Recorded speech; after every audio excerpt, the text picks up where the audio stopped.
Hello friends, welcome back to my channel. तो आज की वीडियो में हम पढ़ने वाले हैं वर्ड्स मतलब शब्द और उनके साथ एग्जाम्पल भी देखेंगे। बहुत बेसिक से शब्द हैं और एकदम कॉमन वर्ड्स हैं जो हम एवरीडे इस्तेमाल करते हैं। तो चलिए बिना टाइम वेस्ट किए वीडियो को स्टार्ट करते हैं।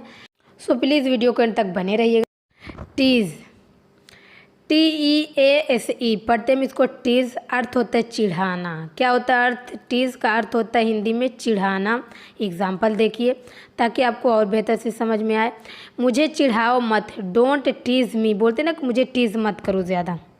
डोंट टीज़ मी, मुझे चिढ़ाओ मत, don't tease me. Adverse, adverse का अर्थ होता है प्रतिकूल। क्या होता है अर्थ हिंदी में? प्रतिकूल, इंग्लिश में एडवर्स। एग्जाम्पल देखिए, मैं चाय पीने के प्रतिकूल हूँ। I am adverse to drinking tea. I am adverse to drinking tea, मैं चाय पीने के प्रतिकूल हूँ। टू बिट्रे, टू बिट्रे का अर्थ होता है विश्वासघात करना। विश्वासघात आप समझ रहे हैं, धोखा देना, इसको हम बोलते हैं विश्वासघात करना। तो एग्जाम्पल देखिए, बोलते हैं ना कि तुम्हारे साथ विश्वासघात हुआ, मतलब तुम्हारे साथ धोखा हुआ इस चीज़ के लिए। तो एग्जाम्पल है, उसने पैसे के लिए अपने दोस्तों को धोखा दिया। He betrayed his friends for money. He betrayed his friends for money, उसने पैसे के लिए अपने दोस्तों को धोखा दिया। मोटिवेट, मोटिवेट का अर्थ होता है हिंदी में प्रोत्साहित करना। प्रोत्साहित करना। तो एग्जाम्पल देखिए, मुझे नहीं पता कि किस बात ने मुझे यहाँ आने के लिए प्रेरित किया, मतलब प्रोत्साहित किया। I don't know what motivated me to come here. I don't know what motivated me to come here, मुझे नहीं पता कि किस बात ने मुझे यहाँ आने के लिए प्रेरित किया। टू डिफाई, टू डिफाई का अर्थ होता है खुल्लम खुल्ला विरोध करना, ललकारना।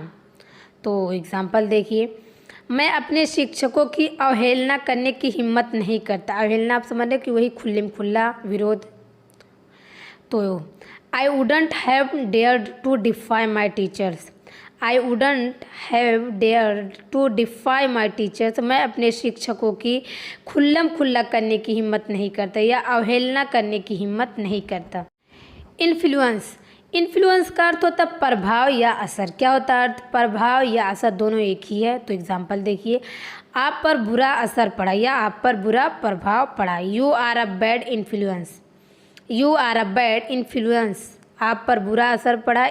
बर्डन, बर्डन का अर्थ होता है बोझ या भार। क्या होता है अर्थ? बोझ या भार। बोलते ना कि ज़्यादा बर्डन उसके ऊपर मत डाल, ऑलरेडी इतना बर्डन है। तो एग्जाम्पल देखिए, मैं आप पर बोझ नहीं बनना चाहता। I don't want to be a burden to you.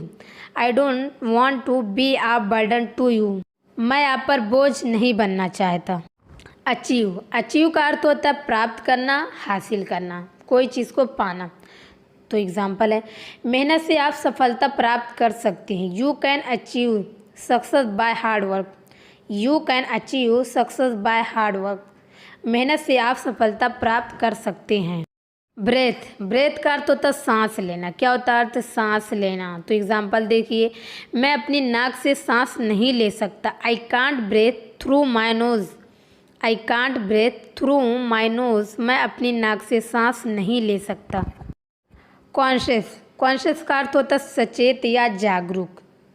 अर्थ होता है हिंदी में सचेत या जागरूक। तो एग्जाम्पल देखिए, वह अपनी गलती के प्रति सचेत था, मतलब जागरूक। He was conscious of his mistake. He was conscious of his mistake, वह अपनी गलती के प्रति सचेत था। टू स्नैच, टू स्नैच का अर्थ होता है छीन लेना या छीनना या छीन लिया। तो एग्जाम्पल देखिए, रोहित ने गुड़िया को मैरी से छीन लिया। Rohit snatched the doll away from Mary. Rohit snatched the doll away from Mary, Rohit ने गुड़िया को किससे छीन लिया? मैरी से छीन लिया। अबाउट, अबाउट का अर्थ होता है के विषय में, के बारे में। हिंदी में अर्थ होता है के विषय में, के बारे में या चारों ओर। तो एग्जाम्पल देखिए, शोर मचाने पर पड़ोसियों ने शिकायत की। The neighbours complained about the noise. The neighbours complained about the noise, शोर मचाने पर पड़ोसियों ने शिकायत की। कंस्पायर, कंस्पायर का अर्थ होता है षड्यंत्र रचना, मतलब करना, साजिश करना और मिल जाना किसी चीज़ में। तो एग्जाम्पल देखिए, लुटेरों ने बैंक लूटने की साजिश रची। The robbers conspired to loot the bank. The robbers conspired to loot the bank, लुटेरों ने बैंक लूटने की साजिश रची, मतलब षड्यंत्र रची। हुएवर का अर्थ होता कोई भी हो, मतलब जो भी हो। एग्जाम्पल देखिए, आपको और बेहतर से समझ आएगा। जिसने भी इस केक को बनाया वह असली कलाकार है। Whoever made this cake is a real artist. Whoever made this cake is a real artist. जिसने भी यह केक को बनाया है वह असली कलाकार है। वेयर एवर का अर्थ होता है जहाँ कहीं भी या जहाँ भी। क्या होता है अर्थ? जहाँ कहीं भी या जहाँ भी। तो एग्जाम्पल देखिए, मैं जहाँ भी जाता हूँ वह मेरा पीछा करता है। He follows me wherever I go. He follows me wherever I go. मैं जहाँ भी जाता हूँ वह मेरा पीछा करता है। विच एवर का अर्थ होता है जो भी या जो। क्या होता है अर्थ? जो भी। तो एग्जाम्पल देखिए, जो चाहो ले लो। यहाँ पे चीज़ की बात हो रही है, मतलब जो चीज़ चाहे तो आप ले लो। Take whichever you want. Take whichever you want, मतलब जो चीज़ चाहो वो ले लो। होम एवर का अर्थ होता है जिसे भी या किसी भी। क्या होता है अर्थ? जिसे भी हो, कोई भी हो या किसी भी हो। तो एग्जाम्पल देखिए, यह नियम किसी पर भी लागू होता है। The rule is applicable to whom ever it is concern. The rule is applicable to whom ever it is concern. यह नियम किसी पर भी लागू होता है। डिराइड का अर्थ होता है मजाक उड़ाना। क्या होता है? डिराइड का मजाक उड़ाना। तो एग्जाम्पल देखिए, आपको उनके प्रयासों का उपहास नहीं करना चाहिए, मतलब मजाक नहीं उड़ाना चाहिए। You shouldn't deride their efforts. You should not deride their efforts. आपको उनके प्रयासों का उपहास नहीं करना चाहिए। वाइल्ड फायर का अर्थ होता है जंगल की आग। क्या होता है अर्थ हिंदी में? जंगल की आग। एग्जाम्पल देखिए, उनकी नई किताब जंगल की आग की तरह हिल रही है। His new book has been shifting like wild fire. His new book has been shifting like wild fire. उनकी नई किताब जंगल की आग तरह हिल रही है। अलाउ का अर्थ होता है अनुमति देना या आज्ञा करना। क्या होता है अर्थ? अनुमति देना या आज्ञा करना। तो एग्जाम्पल देखिए, मैं आपको जाने की अनुमति दे रहा हूँ। I am allowing you to go. I am allowing you to go. मैं आपको जाने की अनुमति दे रहा हूँ। एरोगेंट का अर्थ होता है घमंडी या अभिमानी या अहंकारी। क्या होता है? घमंडी, अभिमानी या अहंकारी। अगर आपको तीनों वाक्य में दिखे तो आप इस्तेमाल कर सकते हैं। एग्जाम्पल देखिए, तुम इतने अहंकारी क्यों हो, मतलब इतने घमंडी क्यों। Why are you so arrogant. Why are you so arrogant. तुम इतने अहंकारी क्यों हो। पोलाइट का अर्थ होता है विनम्र। क्या होता है अर्थ? पोलाइट का विनम्र। तो एग्जाम्पल देखिए, अपने माता पिता के प्रति विनम्र रहें। Be polite to your parents. Be polite to your parents. अपने माता पिता के प्रति विनम्र रहें। इंस्पायर का अर्थ होता है प्रेरित करना। इंस्पायर। तो एग्जाम्पल देखिए, मैंने अपने छात्रों को कड़ी मेहनत करने के लिए प्रेरित किया। I inspired my students to work harder.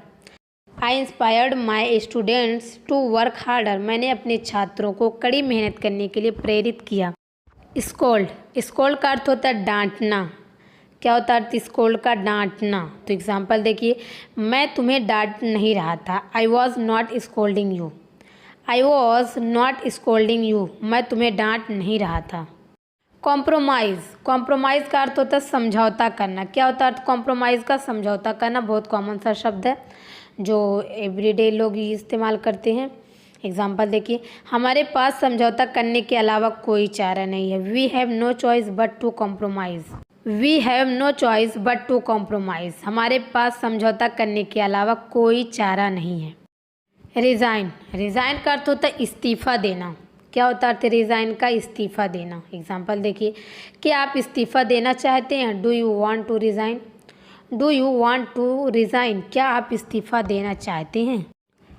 Exhaust का अर्थ होता है थक जाना। क्या होता है अर्थ एग्जॉस्ट का? थक जाना, थका हुआ। देखिए एग्जाम्पल, मैं आज थका हुआ महसूस कर रहा हूँ। I feel exhausted today. I feel exhausted today. मैं आज थका हुआ महसूस कर रहा हूँ। इग्नोरेंस का अर्थ होता है अज्ञानता। इग्नोरेंस का अर्थ होता है हिंदी में अज्ञानता। एग्जाम्पल देखिए, उसने मेरी अज्ञानता का फ़ायदा उठाया। शी टूक advantage of my ignorance. She टूक एडवांटेज ऑफ माई इग्नोरेंस। उसने मेरी अज्ञानता का फ़ायदा उठाया। सर्टेन, सर्टेन का अर्थ होता है निश्चित। क्या होता है सर्टेन का अर्थ? निश्चित। एग्जाम्पल देखिए, मैं काफ़ी निश्चित हूँ। I M Fairlie certain, I am Fairlie certain, मैं काफ़ी निश्चित हूँ। इन्वॉल्व, इन्वॉल्व का अर्थ होता है शामिल होना। क्या होता है अर्थ इन्वॉल्व का? शामिल होना। एग्जाम्पल देखिए, मैं नहीं चाहता कि आप इसमें शामिल हों। I don't want you involve, I don't want you involve, मैं नहीं चाहता कि आप इसमें शामिल हों। अक्सर बहुत सारे लोग इस्तेमाल करते कि इन्वॉल्व होने की तुम्हें क्या ज़रूरत थी, किसने बोला था इन्वॉल्व होने को तुम्हें इसमें। ब्लंडर, ब्लंडर का अर्थ होता है बड़ी गलती। क्या होता है ब्लंडर का? बड़ी गलती। एग्जाम्पल देखिए, मैं अपनी गलती के लिए आपके प्रति जिम्मेदार नहीं हूँ। I am not responsible to you for my blunder, I am not responsible to you for my blunder, मैं अपनी गलती के लिए आपके प्रति जिम्मेदार नहीं हूँ। एनहांस, एनहांस का अर्थ होता है सुधारना या बढ़ाना। क्या होता है अर्थ? सुधारना या बढ़ाना। एग्जाम्पल देखिए, अच्छी रोशनी किसी भी कमरे की शोभा बढ़ाएगी। Good lighting will enhance any room, good lighting will enhance any room, अच्छी रोशनी किसी भी कमरे की शोभा बढ़ाएगी। वेदर, वेदर का अर्थ होता है मौसम। क्या होता है अर्थ वेदर का? मौसम। तो एग्जाम्पल देखिए, आप किसी से पूछें अगर कि वहाँ का मौसम कैसा है, how is the weather there, how is the weather there, मतलब वहाँ का मौसम कैसा है। गेस, गेस का अर्थ होता है अंदाज लगाना या अनुमान लगाना। बोलते ना कि आई गेस, मैंने गेस किया। तो एग्जाम्पल देखिए, आप अनुमान क्यों नहीं लगाते? Why don't you guess, why don't you guess, आप अनुमान क्यों नहीं लगाते। क्लेम, क्लेम का अर्थ होता है दावा करना। क्लेम का क्या अर्थ होता है? दावा करना। एग्जाम्पल देखिए, मैंने अपने सामान का दावा किया है। आई क्लेम्ड माई बैगेज, आई क्लेम्ड माई बैगेज, मैंने अपने सामान का दावा किया।